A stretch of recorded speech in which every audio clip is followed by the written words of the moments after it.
All right. Well, welcome back, you all. Welcome back. It is my pleasure to have you here this evening. I know it's a little bit later than I normally would go, but I am super excited. Today, we're going to do a Project 25 alignment. And what I wanted to do today was I wanted to do a little bit of framing. I wanted to talk about how a lot of the current events that I've been posting are Project 25 alignment items.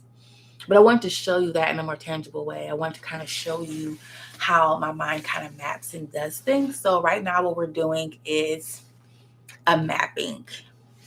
I'm going to pull the Project 25, right, document that is available. I already have it available to you all by way of the community here. It comes directly from the Heritage Foundation. It is not me just giving you something that I don't have authority or authorization to share. This is something that they have made publicly available. And I have that direct link already available to you in the community. I'm going to pull it up right now. And we're going to start to do a little bit of mapping here.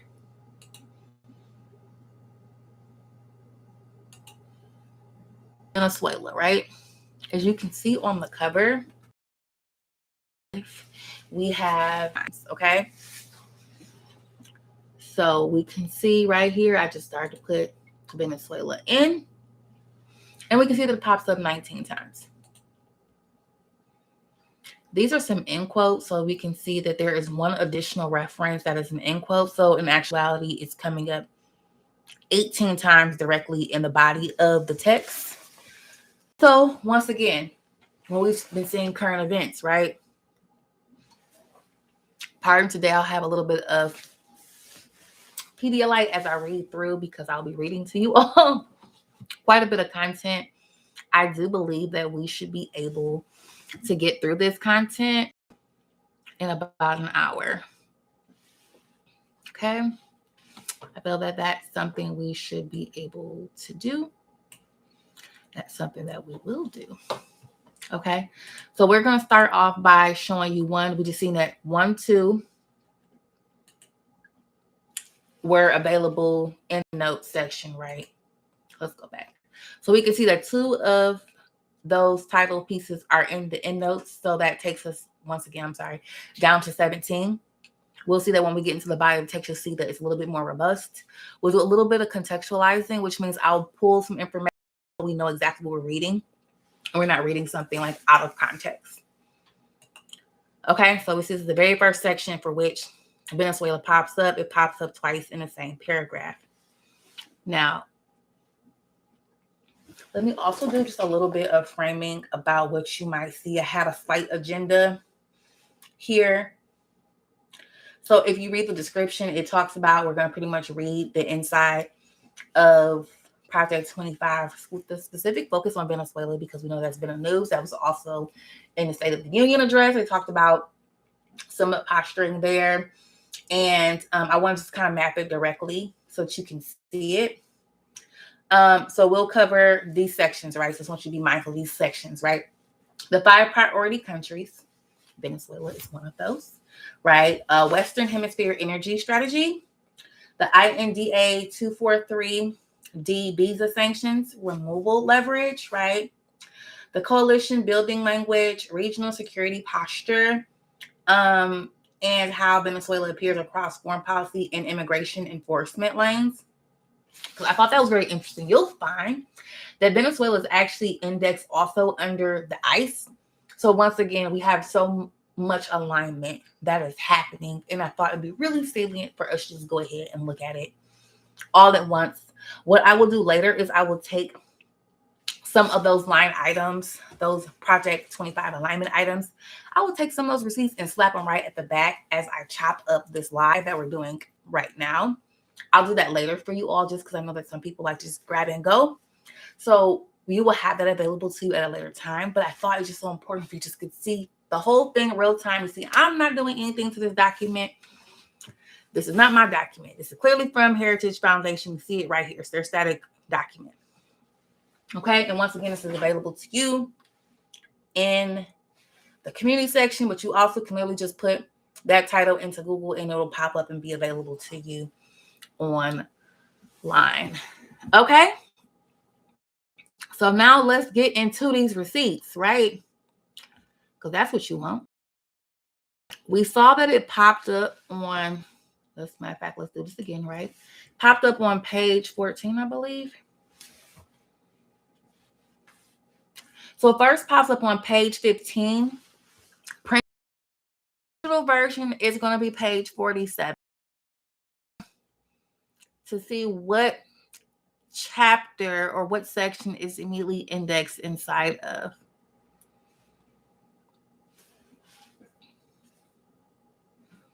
Well, nope. Okay, we got a couple chapters, pages within this section, y'all. We got to read. We're getting into these receipts, y'all. Okay. So, with regard to the 2025 transitional plan, because very salient. No, I'm not going to read the whole entire piece, but I did want us to understand the context in which it's presented because I think that's fair. I don't think that's cool when people just kind of pick and choose and jump around stuff and they don't give you the real context. So we see that it was promise number 4, and it's a couple pages into these promises. So let's go ahead and read the phrasing for the promise, right?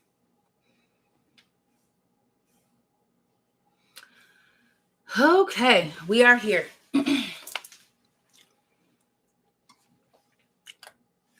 So if we remember correctly, it was page 14, printed copy, like page 40 something for the digital copy.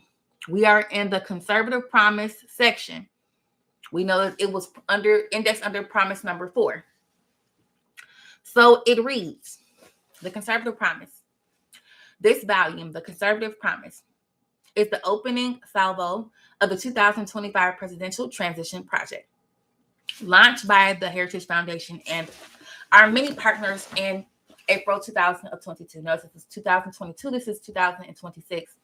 Present date is February 25th, 2026. Okay, and this was put together during April 2022. Its 30 chapters lays out hundreds of clear and concrete policy recommendations for White House offices, cabinet departments, Congress, and agencies, commissions, and boards. Okay, just as important as the scope of the conservative promise recommendations is the breadth of its authority. This book is the product of more than 400 scholars and policy experts from across the conservative movement and across the country. Contributors include former elected officials, world-renowned economists, my apologies, and veterans from 4 presidential administrations. This is an agenda prepared by and for conservatives who will be ready on day 1 of the next administration to save our country from the brink of disaster. The Heritage Foundation is once again facilitating this work. But as our dozens of partners and hundreds of authors will attest, this book is the work of the entire conservative movement. As such, the authors express consensus recommendations already forged, especially along 4 broad fronts that will decide America's future. So those 4 fronts are 1, restore the family as the centerpiece of America's life and protect our children. 2, dismantle the administrative state and return self-governance to the American people. 3, defend our nation's sovereignty, borders, and bounty against global threats. Keep in mind, this is very salient section right here. We're talking about number 3. Okay? And also, 4, secure our God-given individual rights to live freely with our Constitution's cause, or better yet, what our Constitution calls the blessings of liberty. What makes these 4 pieces of the conservative promise so valuable to the next president is that they cut through superficial distractions and focus on the moral and foundational challenges Americans face in this moment of history. This was one of the secrets of conservative success in the Reagan era, and one our generation should emulate, right? As in the late 1970s, Americans today experience the failures of political and cultural elites in the countless ways in the job market and in the grocery store checkout lines, on the streets, and in our schools, in the media, and within our institutions. But in truth, these daily dysfunctions are not innumerable problems, but innumerable manifestations of the core crisis or crises. In 1979, the threats we faced were the Soviet Union, the socialism of the 1970s liberals, and the predatory deviance of cultural elites.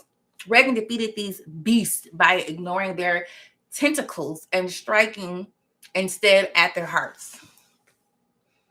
His approach to the Cold War, we win and they lose. His economic agenda, the human dignity of work and its many rewards. His platform in the cultural war, or in the culture war, the community of values embodied in these words: family, work, neighborhood, peace, and freedom, end quote.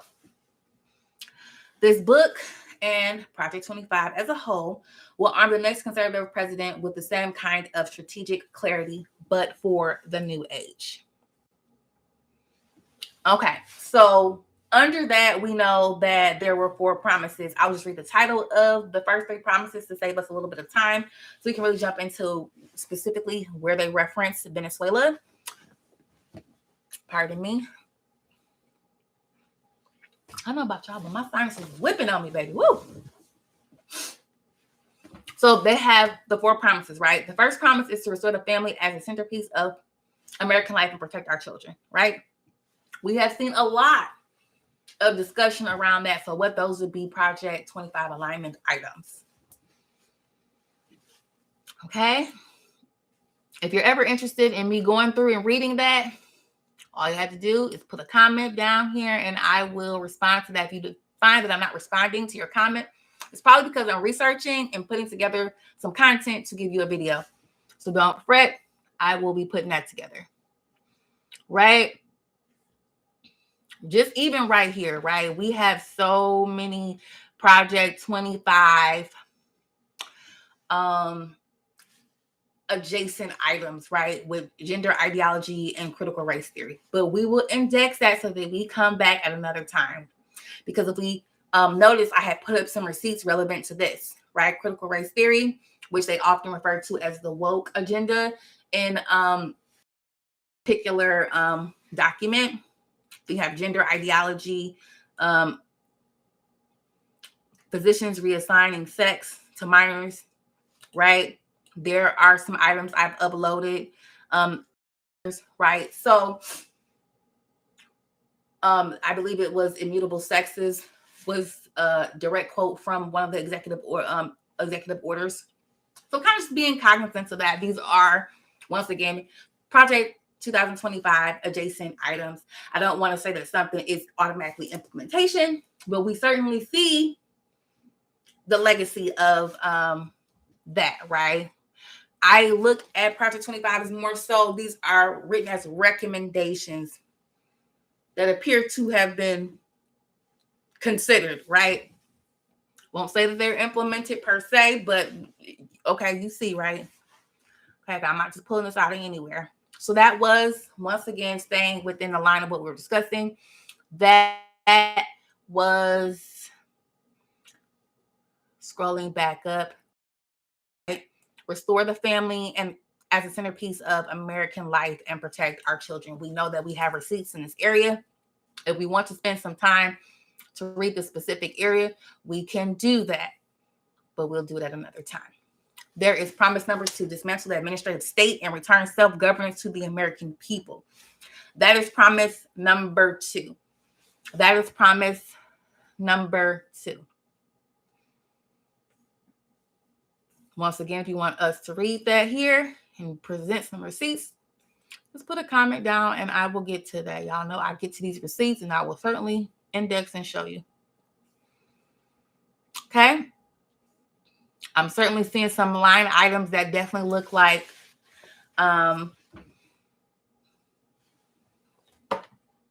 definitely some items like Project 25 alignment items that we can index, even with what's currently in the Legally Everywhere catalog. But once again, we will move to specifically where Venezuela is mentioned, because we want to read all those pieces, right?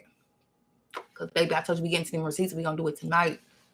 Promise number 3, being defend our nation's sovereignty, borders, and bounty against global threats. Against global threats. You will see that language referenced quite often as we move through the text and we talk about Venezuela and how it's referenced. We're going to talk about posture, right? So the United States belongs to we the people. All government authority derives from the consent of the people, and the nation's success derives from the character of its people, right? The American people's right to rule ourselves is the obverse of our duty. We cannot outsource. It quotes, we cannot outsource to others our obligation to ensure the conditions that allow our family, local community churches, and synagogues and neighborhoods to thrive, right? Once again, we know that Venezuela is indexed at promise number 4. So we're going to get there. But we have heard a lot of discussion, right, in the news about certain kind of posture, certain kinds of alignment, the introduction of religion in a certain kind of way, right? A certain kind of posturing.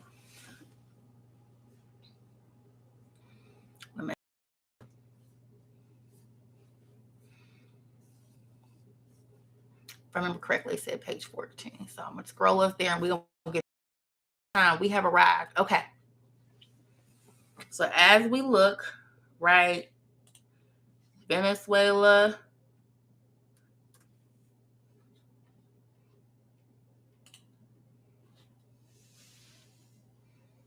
pops up right about here, right? So this is page 14. So we see that it pops up right on 15. We're going to read, because what? I'm getting to the receipts. I'm not just pulling stuff. I'm reading to you where it pops up. So it's immediately under this section, right? Promise number 4. To secure our God-given individual right to enjoy the blessings of liberty is the title. The Declaration of Independence is the belief of America's founders that all men are created equal and endowed with God-given rights to life, liberty, and the pursuit of happiness. It's the last, the pursuit of happiness, that is central to America's historic experiment in self-government. When the founders spoke of pursuit of happiness, what they meant might be understood today as, in essence, pursuit of blessedness. That is, an individual must be free to live as his creator ordained, to flourish. Our Constitution grants each of us the liberty to do not what we want, but what we ought. This pursuit of the good life is found primarily in family, marriage, children, Thanksgiving dinners, and the like. Many find happiness through their work. Think of the dedicated teachers or healthcare professionals you know, or entrepreneurs or plumbers throwing themselves into their businesses. Anyone who sees a job well done as a personal reward. Religious devotion and spirituality are the greatest sources of happiness around the world. Still, others find themselves happiest in their local voluntary communities of friends, their neighbors, their civic or charitable work. The American Republic was founded on principles prioritizing and maximizing individuals' rights to live their best life or to enjoy what the framers called the blessings of liberty. It's this radical equality, liberty for all, not just of rights, but of authority, that the rich and powerful have hated about democracy in America since 1776, right? The founding. So they resent Americans' audacity in insisting that we do not need them to tell us how to live. It's this inalienable right of self-direction, of each person's opportunity to direct himself or herself or his or her community to the good that the ruling class disdains. With the Declaration and Constitution, our nation's founders handed to us the means with which to preserve this right. Abraham Lincoln wrote so Abraham Lincoln wrote of the Declaration as an apple, quote, apple of gold, quote, and silver frame. The Constitution.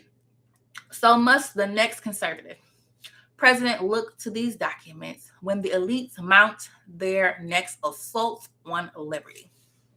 Okay, so we also feel like within this administration, we've heard a lot of posturing around to make things a certain way again, right? So a return to something, right? There's been lots of posturing about returning to something. So let's say, so must the president look to these documents, right? Preserve these things, right?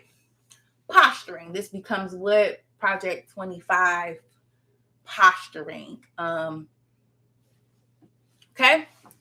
So just putting that a little bit out there, right? So if you pay attention to patterns, the positioning of things, right? Left to our own devices, quote, right? Back to the text. Left to our own devices, the American people rejected European monarchy and colonialism, just as we rejected slavery, second-class citizenship for women, mercantilism, socialism, Wilsonian globalism, fascism, communism, and today, wokeism. Remember before I talked about how they presented later as wokeism, right? Posturing. So to the left, these assertions of patriotic self-assurance are just so many signs of our moral depravity and intellectual inferiority. Proof that, in fact, we need a ruling elite making decisions for us. Very strong language. Exceptionally strong, that I feel a need to actually highlight that. I feel language, right? It's a change in how they've been posturing the previous conversation, right? I actually won't put that there. Because we won't do that. But so very strong language there. Proof that, in fact, we need a ruling elite making decisions for us. Very interesting. But the next conservative president should be proud, not ashamed of America's unique culture of social equality and ordered liberty. Ordered liberty. After all, the countries where Marxist elites have won political and economic power are all weak, poorer, and less free for it. They say. The United States remains the most innovative and upwardly mobile society in the world.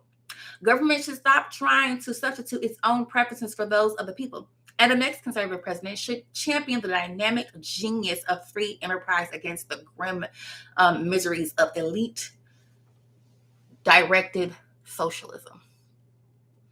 The promise of socialism, communism, Marxism, progressivism, fascism, whatever name it chooses, is simple.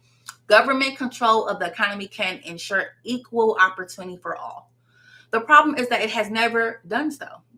There's no such thing as, quote, the government, end quote. There are just people who work for the government and wield its power and who, at almost every opportunity, wield it to serve themselves first and everyone else at a distant second.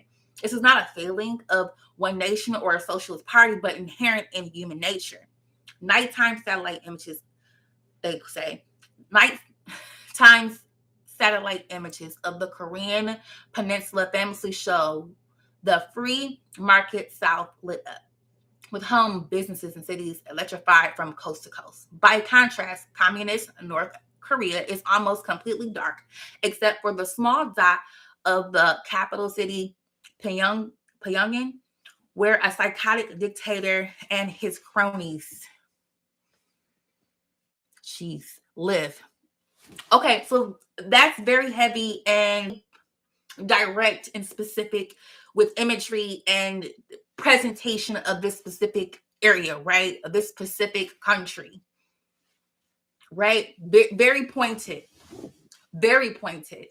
And I know that I have viewerships from areas that will be discussed. So keep in mind, I'm reading this content, but keeping in mind that this is what is placed in this particular recommendation, this guidance document, right? So very pointed language. about the place. And so this phenomenon is on display in the infuriating fact that 4 of the 6 richest countries in the counties in the United States are suburbs of Washington, D.C., a city infamous for its lack of native productive industry. Okay, so even some inward dialogue that's very pointed. We see the same corruption expressed on an individual level whenever billionaire climate activists who want to outlaw carbon fuel transportation fly the A-list conferences on their private jets, or when COVID-19 shut down politicians like former House Speaker Nancy Pelosi and California Governor Gavin Newsom were caught at the hair salon or dining at fancy restaurants after moralizing about how everyone else must stay home and forego such luxuries during the pandemic. For socialists who are almost always well-to-do, socialism is not a means of equalizing outcomes, but a means of accumulating power. They never get around to helping anyone else.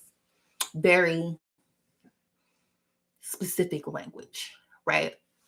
So now, all of this framing.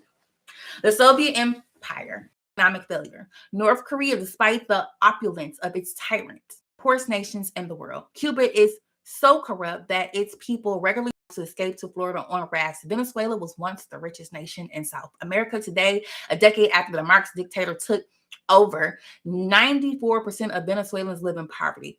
Even Socialist Senator Bernie Sanders' home state of Vermont was forced to repeal the state's single-payer healthcare system just 3 years after creating it. Okay. Very, very strong imagery and presentation of these other countries, right? And once again, I told you there'll be certain countries that you can see are referenced a certain kind of way. What was the word? The 5 priority countries, right? We're starting to see some framing around these countries already, right? We already see some framing. And this is coming directly out of Project 25. I'm reading it aloud, right? In every case, socialist elites promised that if only they could direct the economy, everything would be better. Very quickly, everything got worse.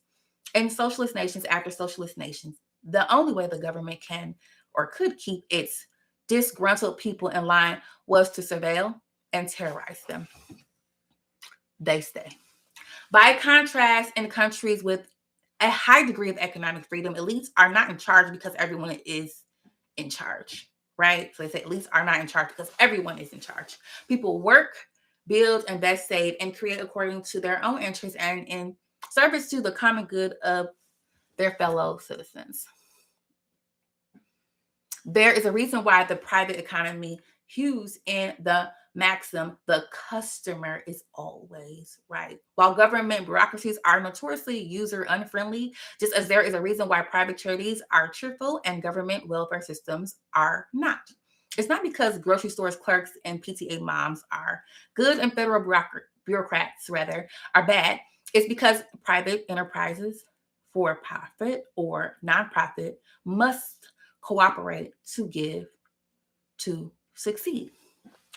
And so, as the American people take back their sovereignty, constitutional authority, respect for their families and communities, they should also take back their right to pursue the good life. The next president should promote pro-growth economic policies that spur new jobs and investments, higher wages and productivity. Yes, the agenda should include overdue tax and regulation reform. Should include overdue tax and regulation reform. Sounds like we have some receipts that are now Project 25 aligned. Okay, but it should not go further and include antitrust enforcement against corporate monopolies. It should not go further and include antitrust enforcement against corporate monopolies. It should promote educational opportunities outside the woke dominant system of public schools and universities, including and student loan alternatives that fund students' dreams instead of Marxist academics. Just as important as expanding opportunities for workers and small businesses, the next president should crack down on crony capitalist corruption that enables America's largest corruption or corporations to profit through political influence rather than competitive enterprise. Analogous pro-growth reforms for Americans or for America's voluntary civil society are also in order, right? America is not an economy, it's a country. Economic freedom is not the only important freedom. Freedom of religion, freedom of speech, and the freedom to assemble also represent key components of the American promise. Today, in addition to the problem of big tech censorship,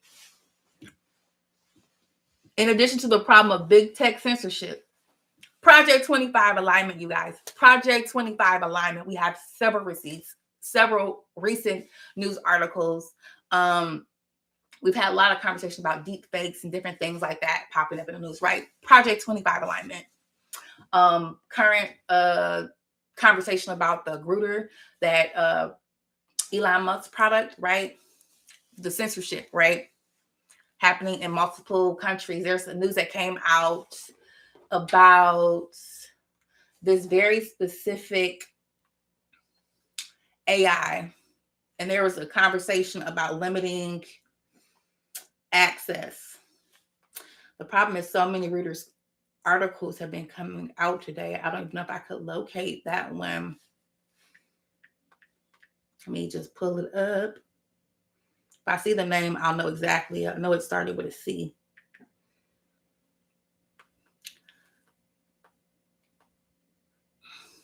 I will tag it and index it later because I'm here all day, y'all. But just know that once again, what we have Project 25 alignment. Because what we get into these receipts, we can see. So it says today, in addition to the problem of big tech censorship, we see speakers at universities shouted down, parents investigated and arrested for attempting to speak at school board meetings, and donors to conservative causes harassed and intimidated. The next conservative president must defend our First Amendment right. Okay, heavy stuff. We have a heavy level of indexing just with that section, right? A lot of Project 25 alignment is being seen. Now, a lot of the news that you've seen me putting on the Legally Everywhere channel, they're starting to directly connect to the Project 25 document, the guidance that was offered. So now that was the second reference, right? This is one of the bigger sections. So now the other ones will actually be smaller. Just so you know. Okay. This is directly going to take us there, right? So let's just jump really quick. Because as I told you, this particular document will shoot us right there. I know that we're on the third one. So hopefully, I don't think it'll allow me to do it because I'm in view mode. Let's see.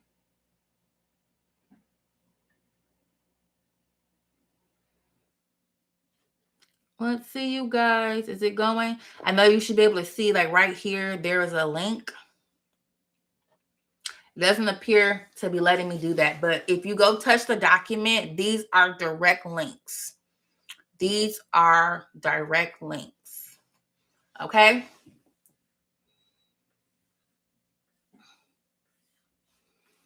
Direct links. So now we're moving into a new section. Okay? Let's go to number 4. So 3 and 4 were all in here, right? So we hear about this woke public diplomacy, right? We see Venezuela right here. This is a Reuters article. I'll show you Reuters current events. Actually, for the sake of conversation, I can show you what it looks like right now. Right? You're going to see some of the environment relevant to connections to want you kind of see like, well, I'm not pulling this out on update my tracker. That's why I saw this.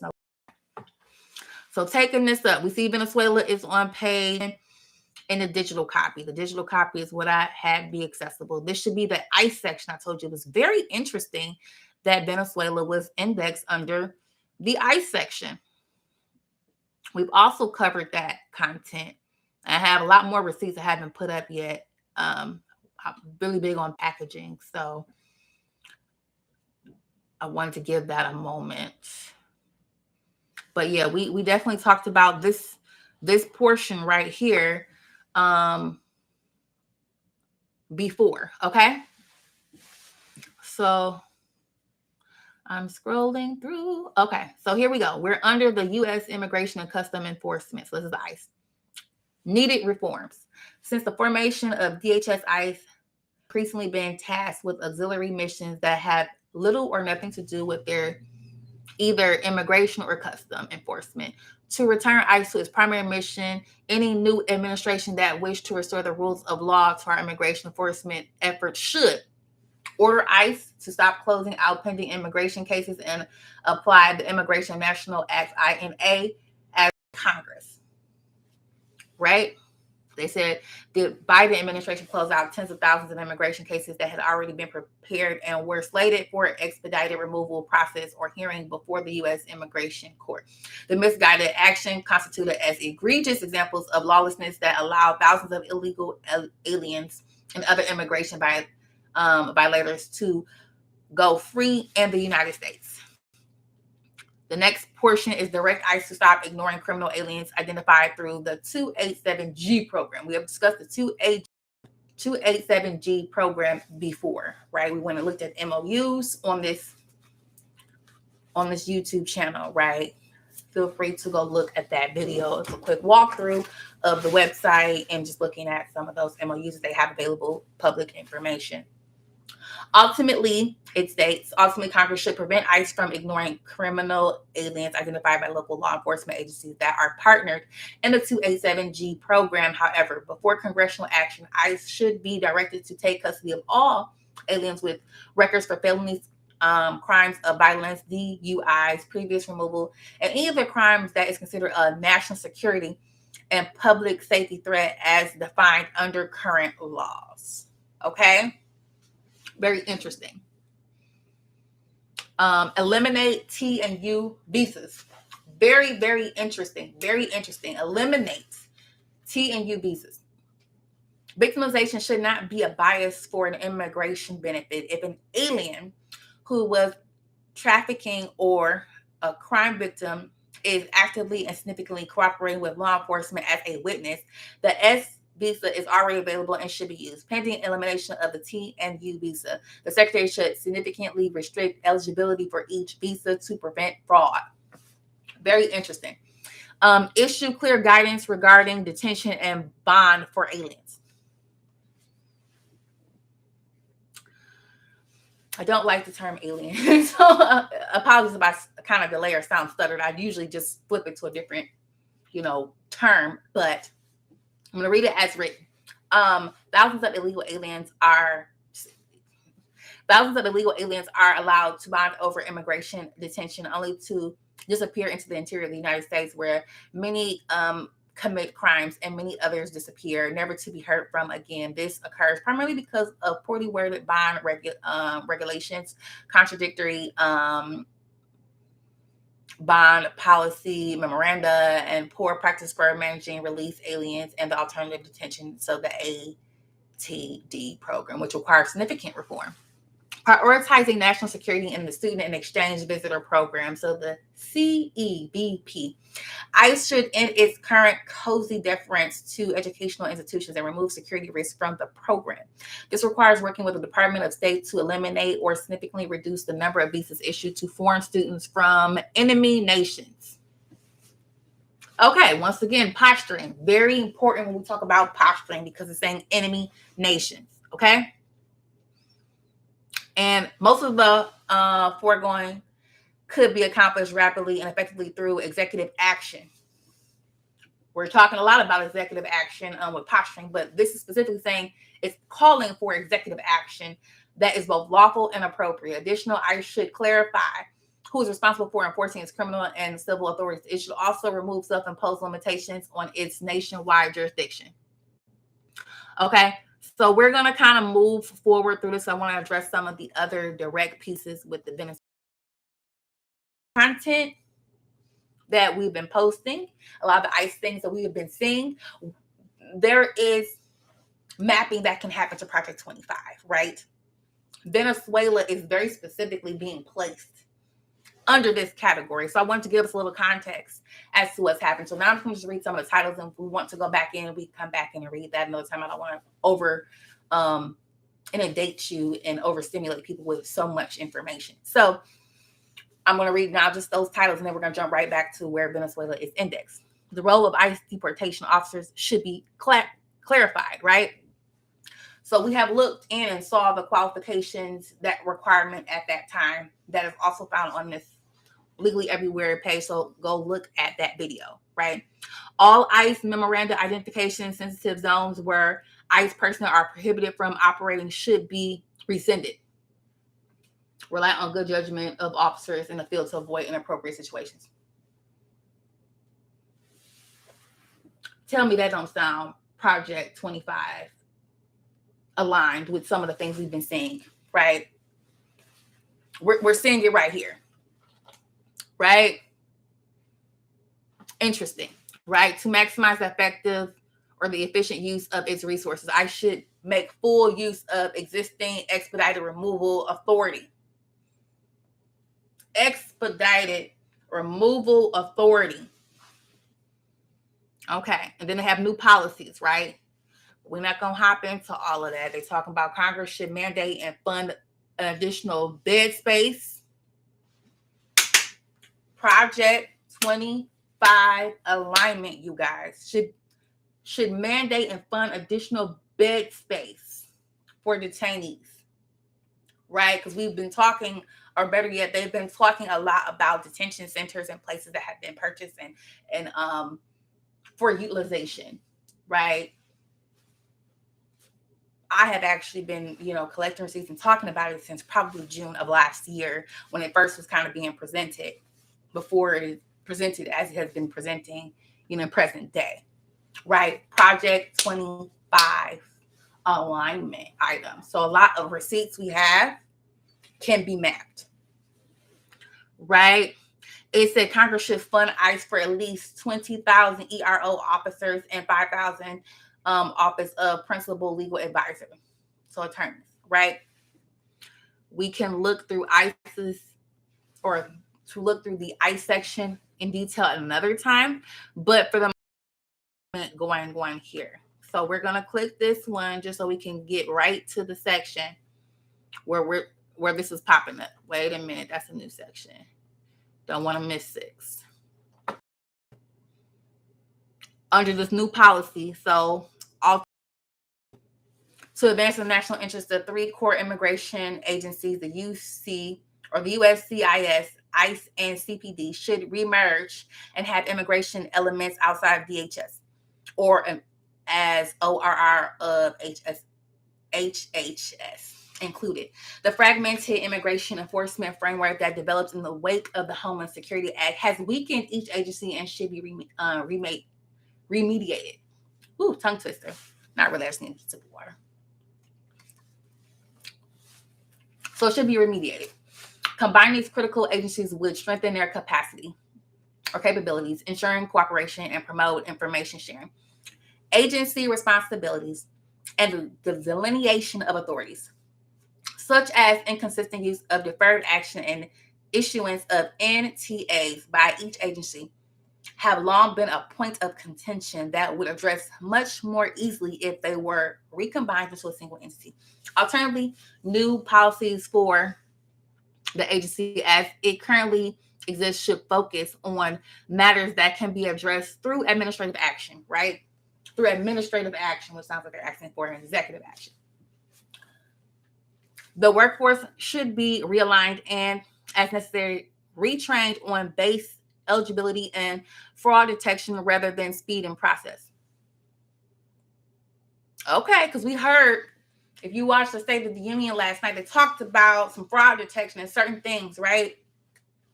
Posture, posture, posture, right? But we're going to stick directly with this, right? We see that there are Project 25 alignments that are happening.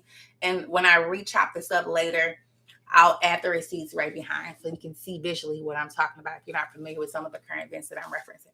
This talks about training should return to federal law enforcement training centers. That would underscore an enforcement role of the USCIS as a vetting agency and rebranding accordingly. Now to Venezuela, management directives and policies should realign to ensure that the workforce, while adaptable and able to handle the bulk of the USCIS mission, is not allowed to be pulled off mission work to focus on unlawful programs. The DACA, mass parole of Afghans, Ukrainians, Venezuelans, etc., which divert resources away from nuclear families and employment programs. The regulatory agenda should include the immediate submission of the notice of proposed rulemaking of the Trump administration public charge rule, including aspects that its original notice of proposed rulemaking, temporary work visa reform, employment authorization reform rules, asylum bar rule, and a third country transit rule. At a minimum, an enhanced regulatory agenda should include rules strengthening the integrity of the asylum system, parole reform, and the U visa reform that prioritizes relief for victims of heinous crimes and ensures that we protect the truest and most deserving victims of crime. Not all the policy changes require formal rulemaking. Do not require formal rulemaking. We see that suggests some posturing, right?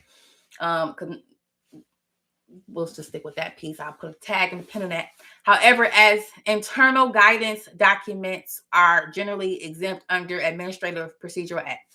Not all policy changes require formal rulemaking.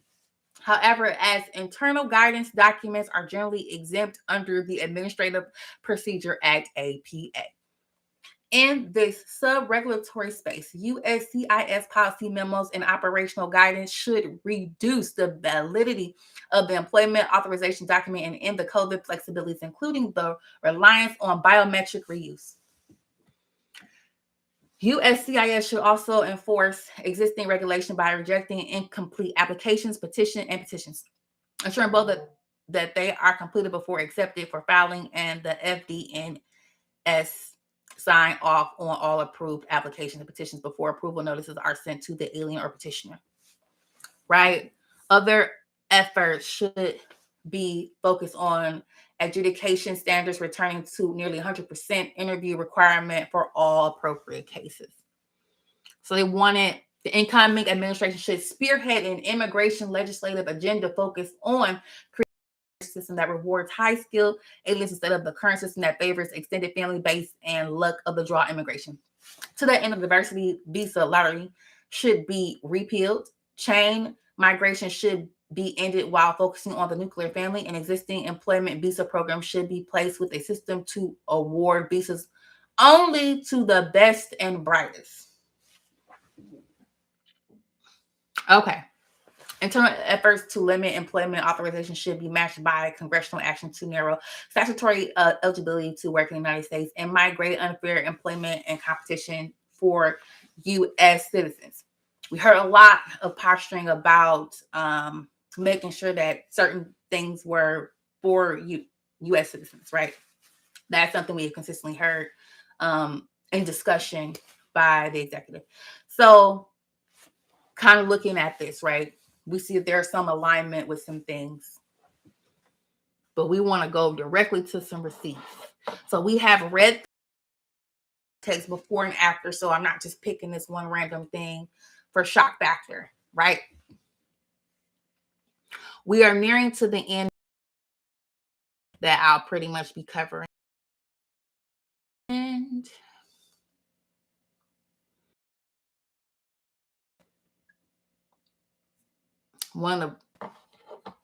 okay. So pivoting abroad, this is page 178. If you are reading this digitally, if you're using the static version and the community section, feel free to look at page 210. So pivoting abroad, personnel and management adjustments are crucial preludes to refocus the State Department's mission, which is to implement the president's foreign policy agenda, and in so doing so, ensuring that the interests of America. Ooh, the screen's moving. That's it. The next president reorient the U.S. government posture towards friends and adversaries alike. Must reorient the U.S. government's posture towards friends and adversaries alike, which will include much more honest assessments about who are friends and who are not. Huge Project 25 alignment here, right? Repositioning, so to reorient. This reorientation could represent the most significant shift in core foreign policy principles and corresponding actions since the end of the Cold War. Although not every country or issue area can below are examples of several areas in which the shift in the U.S. foreign policy is not only important, but arguably existential, right?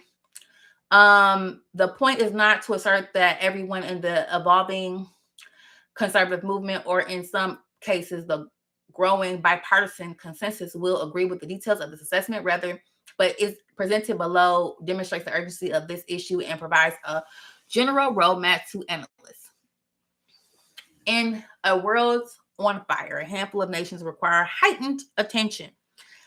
Some represent existential threats to the safety and security of the American people. Others threaten to hurt the U.S. economy, and others are wild cards whose full threat scope is unknown but nevertheless unsettling.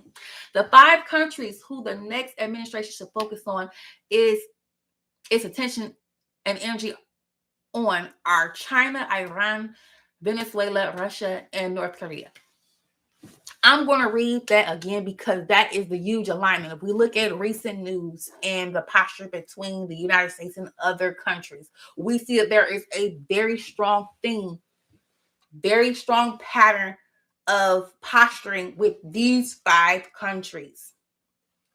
I'll read it one more time so we can index this properly. In a world on fire, a handful of nations require heightened attention. That's posturing. Some represent existential threats to the safety and security of the American people. Others threaten to hurt the U.S. economy. If y'all been watching on the series, we talked about the money, right? And how certain things are certain vehicles, right? And others are wild cards whose full threat scope is unknown but nevertheless unsettling. The 5 countries on which the next administration should focus its attention and energy are China, Iran, Venezuela, Russia, and North Korea. I'm going to read those specific sections, but I want y'all to see this right here because I can give you this receipt right now. I can give you this receipt right now because I know it's all document. We have a hyperlink from that product. We have Iran. Nor warn of Iranian threat to the U.S. ahead of nuclear. Rejects suggestion ICE agents will be at political stations. Did we not get to these receipts? I haven't even read the last section. Did I not get to these receipts? This is current events, you guys. The headlines. It's right there. It's right in our face. It's right in our face. Let's just scroll a little bit more because once again, what they reference. They talked about taxation. U.S. tariff rates to hit 15% or more. Explainer, after Trump's remarks, what is the status of Iran's weapons program? Right? Get into these receipts. Right? You can look into that on your own. You see that was directly in Reuters' article, right? So it speaks about the 5 countries the next administration should focus its attention and energy on. And it said what? China, Iran, Venezuela, Russia, and North Korea. And I just been directly showing that there are some things happening directly with that relationship. So what does this say with regards to those specific areas? It says the People's Republic of China, right? The design of the People's Republic of China, PRC, and the Chinese Communist Party, which runs the PRC, are serious and dangerous. The tyrannical country with a population of more than 1 billion people has the vision, resources, and patience to achieve its objectives. Protecting the United States from the PRC designs requires an ambiguous or unambiguous defensive mix, including protecting American citizens and their interests, as well as U.S. allies from PRC attacks and abuse that undermines U.S. competitiveness, security, and prosperity. The United States must have a cost-imposing strategic, where'd it go? Cost-imposing strategic response to make Beijing's aggression unaffordable, even as the American economy and U.S. power grow. This stance will require real, sustained, near unprecedented U.S. growth, stronger partnerships, synchronized economic and security policies, and American energy independence. But above all, honest perspective about the nature and design of the PRC as more of a threat than a competitor. Very strong language. The next president should use the State Department and its array of resources to reassess and lead this effort, just as it did during the Cold War. The U.S. government needs an Article X for China, and it should be a presidential mandate. Along with the National Security Council, the State Department should draft an Article X, which should be a deeply philosophical look at the China challenge. Many foreign policy professionals and national leaders, both in government and the private sector, are reluctant to take decisive action regarding China. Many are vested in the unshakable faith in the international system and global norm. They are so enormous with them, they cannot brook any criticism or reform, let alone acknowledge their potential for being abused by the PRC. Others refuse to acknowledge Beijing's malign activities and often pass off criticism and conspiracy theories. For instance, many were quick to dismiss even the possibility that COVID-19 escaped from the Chinese research laboratory. The reality, however, is that the PRC action often do sound like conspiracy theories because they are conspiracies. In addition, some knowingly are not parrot by the communist line. Government leaders, including President Joe Biden, have tried to normalize or even laud Chinese behavior. In some cases, these voices like the government, or the better yet, my apologies. In some cases, these voices like the global corporate giant BlackRock and Disney directly benefit from doing business with Beijing. On the other hand, others acknowledge the danger posed by the PRC, but believe in a moderating approach to accommodate its rise, a policy of compete where we must, but cooperate where we can, including on issues like climate change. This strategy has demonstrably failed. Okay. For the sake of knowing that this live has gone longer, we're going to jump right to the next section. Oh, well, we only have another paragraph. I'll just read it. With all global struggles with communist and other tyrannical regimes, the issue should never be with the Chinese people, but with the communist dictatorship that oppresses them and threatens the well-being of nations across the globe. That said, the nature of Chinese power today is the product of history, ideology, and institutions that have governed China during the course of 5 millennia, inherited by the present Chinese leader from the preceding generations of the CCP. In short, the PRC challenge is rooted in China's strategic culture and not just in the Marx-Leninism of the CCP, meaning that internal culture and civic society will never deliver a more normative nation. The CRP aggressive behavior can only be curbed through external pressure. Okay. The Islamic Republic of Iran.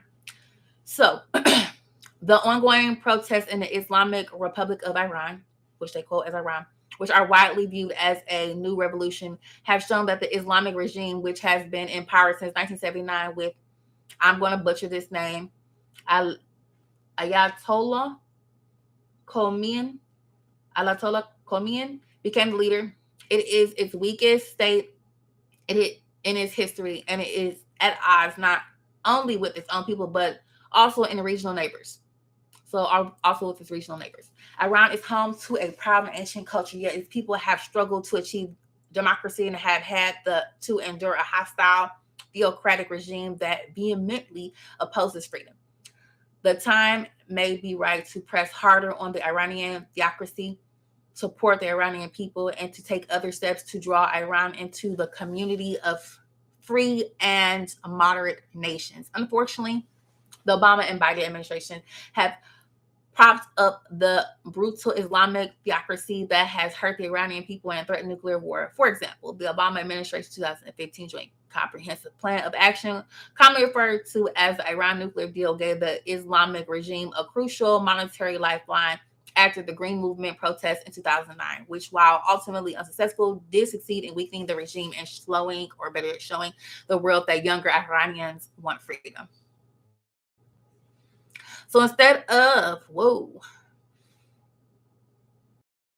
democracy, the Obama administration threw the brutal regime an economic lifeline by giving hundreds of billions of dollars to the Iranian government and providing.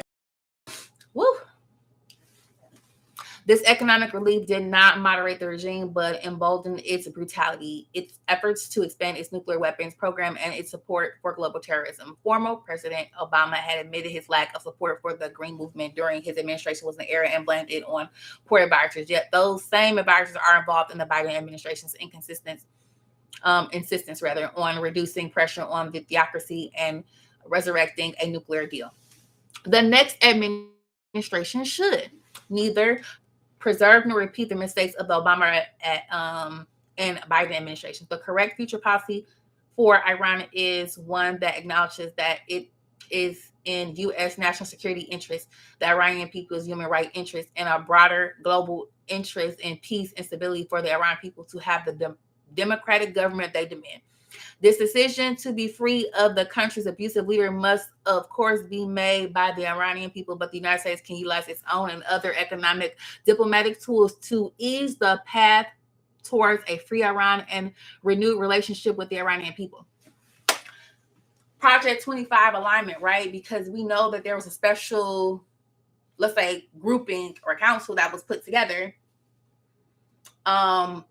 with the UN, right?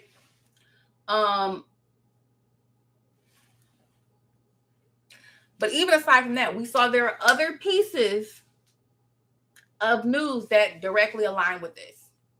With certain things, or say we listened to some of the speeches that were put out recent, there's some alignment that we see right here. Project 25. We're almost done, you guys.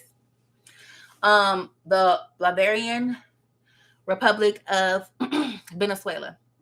Once a model of democracy and trust, USA, ally, and the Bolivarian Republic of Venezuela, so we'll phrase it as Venezuela, has all but collapsed under the communist regime of the late Hugo Chavez and Nicolas Maduro.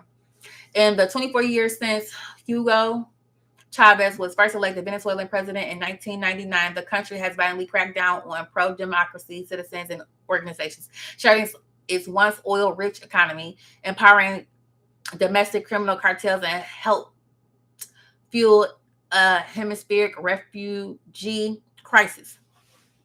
Venezuela has swung from being one of the most prosperous, if not the most prosperous country in South America, to being one of the poorest. Its communist leader has also drawn closer to some of the United States' greatest international foes, including the PRC and Iran, which have long sought a foothold in the Americas.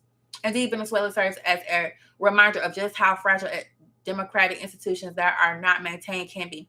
To contain Venezuela's communism and aid international partners, the next generation must take important steps to put Venezuela's communist abusers on notice while making strides to help the Venezuelan people. Project 25 alignment. 2, it said the next administration must take important steps to put Venezuela's communist abusers on notice while making strides to help the Venezuelan people. The next administration must work to unite the hemisphere against this significant but underestimated threat in the southern hemisphere, right? Because we've been asking about the posture of certain current events and things that are happening. Why? Where's the posture? Where was the energy coming from? Well, this is a guidance document, right? The recommendation. Okay, so next section, just real quick. Russia, since we're here, let's knock out these 5. Russia. One issue today that starkly divides conservatives is the Russia-Ukraine conflict. The common ground seems to be recognition that presidential leadership in 2025 must chart the course, right? So one school of conservative thought holds that the mascot illegal war of aggression against Ukraine drags on. Russia presents major challenges to U.S. interests as well as to peace, stability, and the post-Cold War security order in Europe. This viewpoint argues for continued U.S. involvement, including military aid, economic aid, and the presence of NATO and U.S. troops if necessary. The end goal of this conflict must be the defeat of Russian President Vladimir Putin and return to pre-invasion borderlines.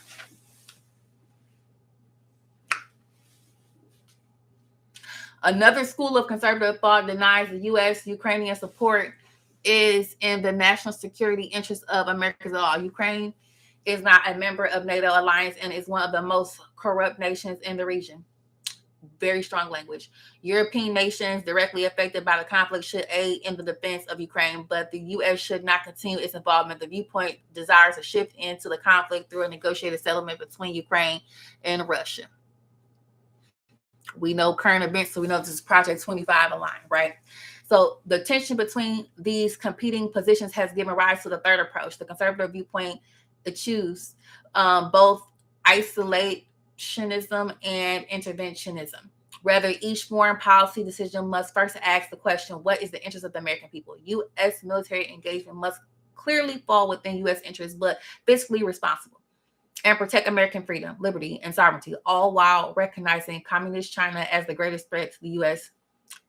interest. Thus, with respect to Ukraine, continued U.S. involvement must be fully paid for, limited to military aid, while European allies address Ukraine's economic need and have a clearly defined national security strategy that does not risk American lives. So regardless of the viewpoints, all sides agree that Putin's invasion of Ukraine is unjust and that the Ukrainian people have a right to defend their homeland. Furthermore, the conflict has severely weakened Putin's military strength and provides a boost to NATO unity and its importance to European nations. The next conservative president has a generational opportunity to bring resolution to the foreign policy tension within the movement and chart a new path forward that recognizes communist China as the defining threat of the U.S. interest in the 21st century. Now we're going to move to Korea, and then we're going to bring her to a close. National Democratic Republic of Korea, peace and stability in North Asia are vital interests of the United States. The Republic of Korea, South Korea, and Japan are critical allies for ensuring a free and open Indo-Pacific. They are indispensable military, economic, diplomatic, and technology partners. The Democratic Republic of Korea, DPRK, or North Korea, must be deterred from military conflict. The United States cannot permit the DPRK to remain a de facto nuclear power with the capacity to threaten the United States or its allies. This interest is both critical to the defense of American homeland and the future of global non-proliferation. The DPRK must not be permitted to profit from the blatant violations of international commitments or to threaten other nations with nuclear blackmail. Both interests can only be served if the U.S. disallows the DPRK rogue regime behavior, right? So once again, very strong language when speaking. Very strong language. We have just a little bit more posturing here, right? So once again, I talked about the West Hemisphere. So I guess we will have a little bit more, you guys. The United States is vested in interest. The other international engagements, right? The Western Hemisphere. The United States has a vested interest in a relatively united and economic, prosperous Western Hemisphere. Nonetheless, the regime now has an overwhelming number of socialist or progressive regimes which are at odds with the freedom and growth-oriented policies of the U.S. and other neighbors, and who increasingly pose hemispheric security threats. Hemispheric security threats. A new approach is therefore needed, and one that simultaneously allows the U.S. to reposture. Now, they said reposture in its best interest and help regional partners enter a new century of growth and opportunity that follow core policies must be part of the new direction, right? So the sovereign Mexico policy, the sovereign Mexico national security disaster, bluntly stated, bluntly stated, Mexico can no longer qualify as a first world nation. It has functionally lost its sovereignty to muscular criminal cartels that effectively run the country. The current dynamic is not good for either U.S. citizens or Mexicans. The perfect storm created by the cartel state has negative effects that are damaging the entire hemisphere. The next administration must both adopt a posture that calls for fully sovereign Mexico and take all steps at its disposal to support the result in a rapid and fashion as possible. In a rapid fashion as possible. Okay.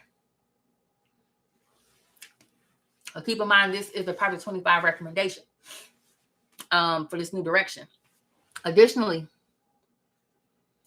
the fentanyl-free frontier. The same cartel that parasitically runs Mexico are also working with the PRC to fuel the largest drug crisis in the history of North America. These Mexican cartels are working closely with Chinese fentanyl precursor chemical manufacturers, importing these precursor chemicals into Mexico, manufacturing fentanyl on Mexican soil, and shipping it into the United States and elsewhere. The highly potent narcotic is having an unprecedented lethal impact on American citizens. The next administration must leverage its new insistence on a sovereign Mexico and work with other Western Hemisphere partners to halt the fentanyl crisis and put a decisive end to this unprecedented public health threat. Project 25 alignment. However, I will say that there was an executive order that was put back in the previous administration relevant to fentanyl use and essentially the opiate crisis. Generally, because I worked in mental health, I will say one thing is a side note. I have worked in mental health for 10 years, formerly post master's. And what I will say is generally when people talk about fentanyl use, they also talk about opiate use. They just put them hand in hand. So there was a war on like opiates, right? That was under the previous Trump administration. So it sounds like there's another posturing around that. If you're not familiar with that particular substance, I won't show visuals here out of respect for those who are managing relationship with substances. But you can go on places like TikTok and look like up Fenty Folded if you want to see like what prolonged to survive it. If you go on the Department of DEA website, you can see very specific drug related information. They say that just the dust of fentanyl could completely delete someone. So the impacts of that particular substance is quite profound. But that's a different conversation than the presentation and the posturing of where it's potentially coming from and all of that. But fentanyl is certainly a public health concern. So we don't want to deny that. I just want to make sure we put that out there. And anyone who's mentioned that, I hope they're able to get resources so that they can manage that relationship they have with those substances until there's no need to manage that relationship. They get to a point where they're, okay. Because it's very difficult when people are managing vices, but specifically that substance has been very volatile in the way that you observe people experience is very brutal. So that was just a side note that I was offering as someone who's worked in mental health and has kind of seen some of the impacts of utilization. And no, I won't, when it comes to the presentation of that particular dialogue, I'm not going to put receipts being people going through that, because I feel like that's not really cool to show people who are going through something or really managing a relationship that is not really manageable, being that relationship they have with the substances. And I wouldn't want to go pull videos of people, kind of folded or looking sick while they're in the throes of addiction, while they're in the throes of managing that condition, because at that point, there's very much a medical condition. If you actually look online, there is actually some, I'll say that for another video, but if you're interested in knowing more about impact, if you're not familiar with what that is, I would recommend going on TikTok for exploratory research purposes and just kind of looking up Fenty Folded as I described, putting in that word, and you'll kind of get a visual of what that looks like when we talk about concern and that health piece. Now back to the actual reading, right? The next administration we'll go back. The next administration must leverage its new insistence on sovereign Mexico and work with other Western Hemisphere partners to halt the fentanyl crisis and put a decisive end to its unprecedented public health threat. Right? A hemisphere-centered approach to industry and energy. The next administration must have a golden opportunity to take key economic changes that will not only provide tremendous economic opportunities for Americans, but to also serve as an economic boom to the entire Western Hemisphere. So first, the United States must do everything possible with shift global manufacturing industries from more distant points around the globe. Okay. And just get a quick look at the next places, right? That I feel like we read that already.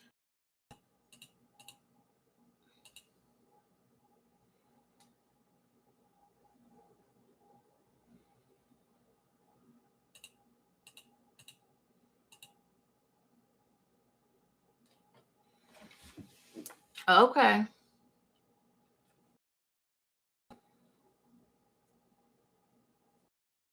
Up.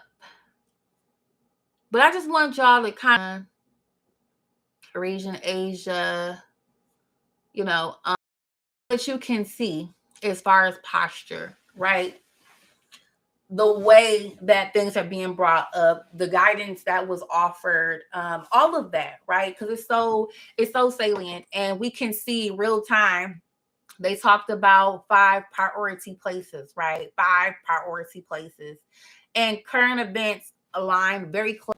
So that is right. That is our Project 25.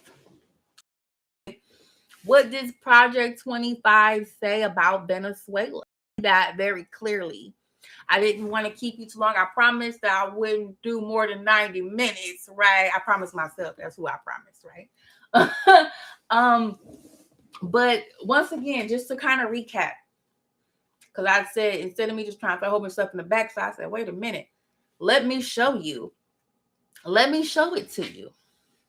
Because it's very important. We did a reading of Project 25. We were able to show where are those 5 priority countries, right? And we see right here in our current events on Reuters within the last couple of hours, we can see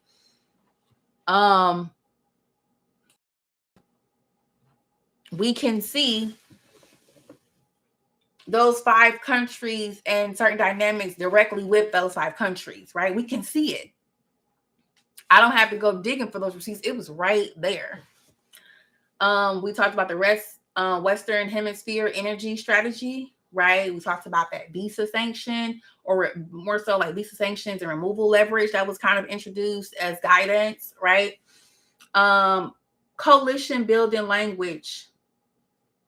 I might have bypassed that. That was on my notes to read to y'all. So let me pop back. Well, nah. There is a coalition language.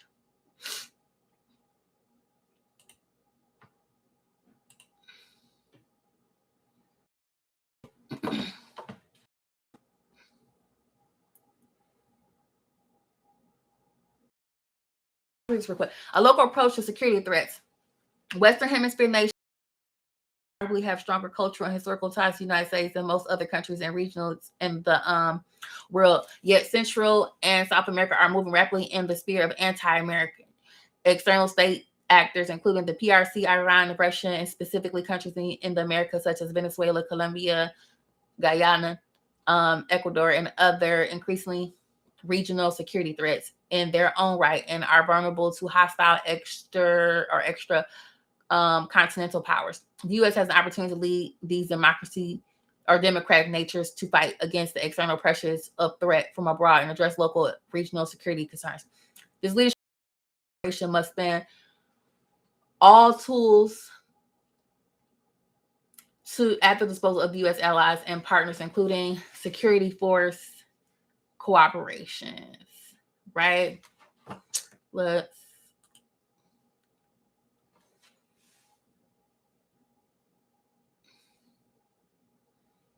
Okay. I had another piece. I probably bypassed it because I didn't want to keep y'all too long. Okay, no, I think I did read that.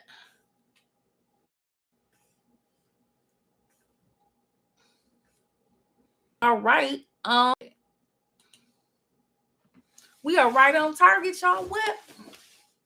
As the kids say, I look like an auntie now. I know I did it.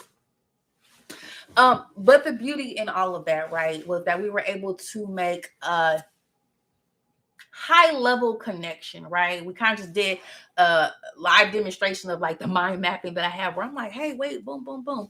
I'm actually going to go update my tracker and pretty soon here. And I wanted to kind of look at stuff. I said, let me just share this experience with you all because maybe you might like having these opportunities to kind of do this with me. I will chop this up so that you guys can have this as indexable information as opposed to like one larger text. But for those who are like kind of interested in the process, I figured you want to see it in its totality. This is 90 minutes. We'll probably be roughly about 90 minutes as far as live goes. When I put the videos up, they'll probably be somewhere between like 5 to 10 minutes or something along those lines where I can put the receipts right behind it outside of just what you saw here, right? But there are so many Project 25 alignments that we could make, right? So many. So much of the content that you've been seeing here on Legally Everywhere is Project 25 aligned. But I wanted to make sure that you can see it tangibly. I'm a very visual person, so I want to offer it to you all visually to hear what is being written, right? Or what was written. I read it to you. Wanted to try to reach all accessibility needs as I can. To the best of my ability. But I just also want to say, as we hit the 90 minutes, this channel has been active and up, right? I created this less than 90 days ago, and you guys really showed out. I have over 66 subscribers who have fully committal, fully watching. I get to see weekly that a lot of you guys who watching my content are consistently watching it every week. I see the same images or names kind of come up, that they're using multiple methods and modes of viewing my content, from tablets to your phone to computers to sending it through different like social media apps. I really appreciate that you guys are engaged. To know that my content has been viewed in over 20 countries. Imagine my shock. I was like, oh my goodness. On average, I have, I would say, I guess like 10,000 unique viewers like every month. Really cool, right? Something I did not expect when I put this together. I just really wanted to offer something to the community. So I really, from the bottom of my heart, appreciate that you guys are so receptive to what I'm offering and what I'm doing. We are building, we are growing. This is really a civic literacy space. This is a somewhat geopolitical mapping space where I'm able to look these current events and kind of map stuff. My brain loves to map. So I love that you all can appreciate what I'm doing. A lot of what I'm doing now will be archival, so it's things that you guys can look up later. But we're living in an unprecedented time, so this is certainly will be some really interesting archival information that we'll have that we've been looking through and seeing real time, like being able to gauge certain kinds of responses. I'm able to use TikTok to get some anecdotal information, which we can kind of use as almost like a substitute for interviews. So we can also look through some of that content because I love to add the historical elements that set some of the foundation for some of the documents that we look at, right? We look at documents, doctrines, governance, law. Sometimes it's important to look at the context surrounding the creation of it. Does it meet the metric, right? In workplaces, we call it KPIs, right? But in this same, we say it doesn't meet the standard, right? Did it address what it needs to address? And if there's deficits, like why is that still the case? There are always factors that we don't see.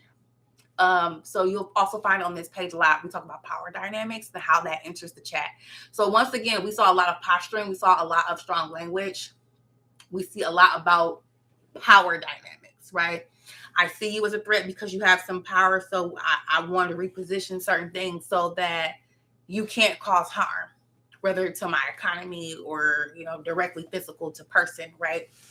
Certain ideas or ideologies. So we see a lot of posturing. I'm so excited to venture on this journey with you all, because I told you I would be mapping.